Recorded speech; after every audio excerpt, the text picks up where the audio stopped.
G'day everyone, I'm Todd from Two Ants and this is Leonie. We're here to show you how to make our normal holsters fit a smaller kid. So this is our normal size. As you can see, it's too big. It's fully adjusted up.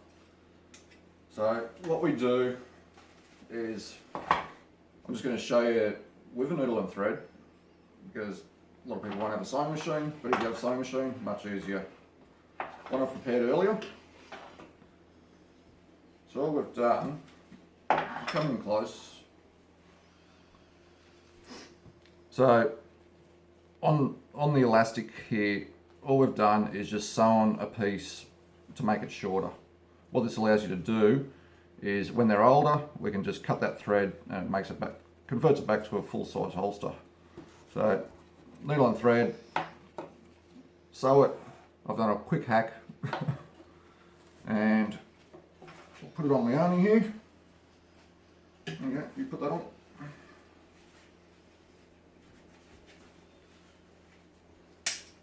And it fits nice and tight.